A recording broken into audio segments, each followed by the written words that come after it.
জানেন যে বিএনপির chairman Tarique Rahman Mymensingh circuit house মাঠে রয়েছে।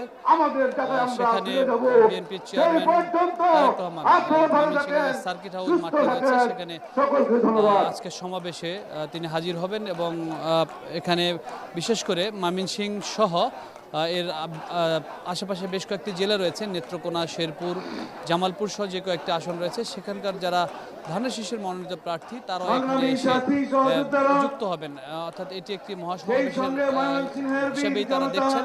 আপনি যদি দেখেন যে এর মধ্যে বিভিন্ন নেতাকর্মীরা আসতে শুরু করেছে, পেছনে যদি দেখেন যে নেতাকর্মীরা আসতে শুরু করেছে দুপুর 2টা থেকে 2:30 নাগাদ এখানে তারেক রহমান আসবেন। পাশাপাশি আমরা যেটি জানি যে 3টা থেকে 3:30 নাগাদ তিনি কথা বলবেন। তবে তিনি ঢাকা থেকে রওনা দিয়েছেন বিএনপি চেয়ারম্যান তারেক রহমান। রাস্তায় আসলে যে সংকটটা তৈরি হয়, তিনি যখন আসেন এই পথে তখন মানুষজন তাকে অভিনন্দন জানাতে বা শ্রদ্ধা জানাতে মাঠে বা রাস্তায় তারা হাজির হন, যে কারণে তার নির্দিষ্ট স্থানে আসতে কিন্তু দীর্ঘ সময় লাগে।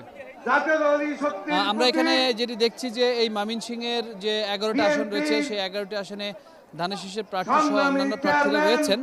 তবে এখানে বিদ্রোহী প্রার্থীর সংখ্যা অনেক বেশি, যার ফলশ্রুতিতে এই আসনগুলোতে নির্বাচনে ধানের শীষের বেশ কয়েকটি আসনে অনেক প্রতিদ্বন্দ্বিতা হবে বলে ধারণা করা হচ্ছে। বিদ্রোহী প্রার্থীদের সাথে ধানের শীষের যারা বিএনপির রাজনীতি যারা করতো সেরকম প্রায় 9 জনের মতো বিদ্রোহী প্রার্থী রয়েছে। ধারণা করা হচ্ছে যে এই বিদ্রোহী প্রার্থীরা অনেকেই এই আসনগুলো থেকে নির্বাচনে জয়ী হতে পারে এমনটি ধারণা করা হচ্ছে। এবং আপনারা জানেন যে জামাতের একটি অংশ রয়েছে। তবে এই ময়মনসিংহ যে জেলা, সেই জেলা বা বিভাগ যেটি আমরা বলি, প্রায় 24টির মতো আসন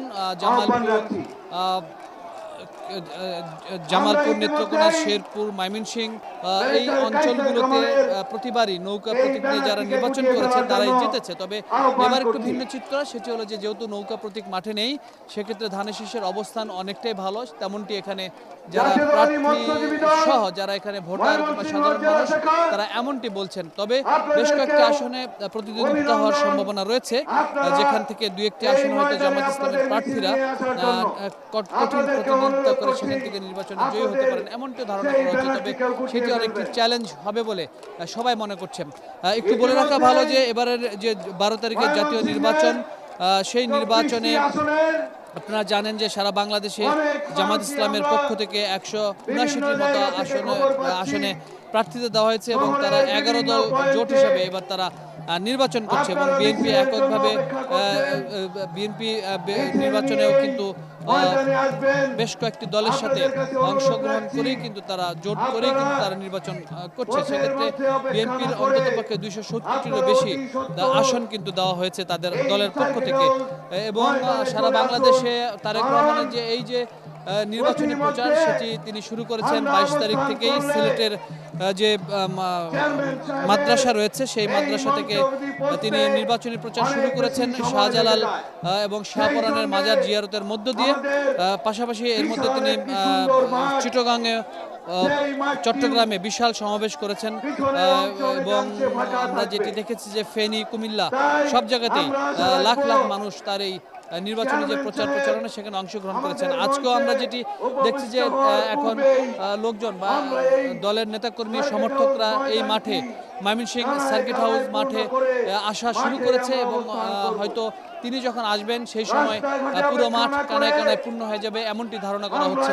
এই মাঠটি আসলে অনেক বড়, এত বড় মাঠ এটি, সেক্ষেত্রে এই তীব্র রোদ এবং সেই রোদকে উপেক্ষা করে সবাই কত মানুষ এখানে আসবে সেটি এখন একটি দেখবার বিষয়। কারণ তারেক রহমানের আসতে হয়তো আরো বেশ কিছু সময় লেগে যেতে পারে, কারণ রাস্তায় আমরা যে ফুটেজ দেখছি বা ভিডিও দেখছি, সেই ভিডিওতে তিনি রাস্তার মাঝে নেতাকর্মী বা ভোটার বা যারা সাধারণ ভোটার রয়েছেন, সাধারণ মানুষ রয়েছেন যারা, তারাও কিন্তু তারেক রহমানকে দেখার জন্য রাস্তায় অপেক্ষা করছেন। কাজে তার গাড়ির ধীরগতি 2:30টার কথা বলা হলো, এখানে হয়তো তিনি নির্দিষ্ট সময়ে পৌঁছতে পারবেন না। তিনি মাওনা এলাকায় রয়েছেন এখন। এখান থেকে মূলত এই সমাবেশটি শেষ করে তিনি রওনা দিবেন। পাশাপাশি আপনাকে বলে রাখি যে এবার ভোটটি অনেক চ্যালেঞ্জ, যেটি বারবার বিএনপি চেয়ারম্যান তারেক রহমান বলছিলেন যে শুধুমাত্র ভোটই নয়, এবার ভোটের কেন্দ্রে যেতে হবে পরিবার নিয়ে এবং একেবারে ফজর নামাজ পড়েই ভোটার কেন্দ্রে যে তাদের ভোটগুলো দেওয়ার জন্য ভোট কেন্দ্র পাহারা দিতে হবে, এমনটি কিন্তু তিনি বলছেন। এবং তিনি বারবার যেটি বলছেন যে বাংলাদেশ বিনির্মাণে তার যে পরিকল্পনা, তার দলের যে পরিকল্পনা সেটি তিনি বাস্তবায়ন করতে চান।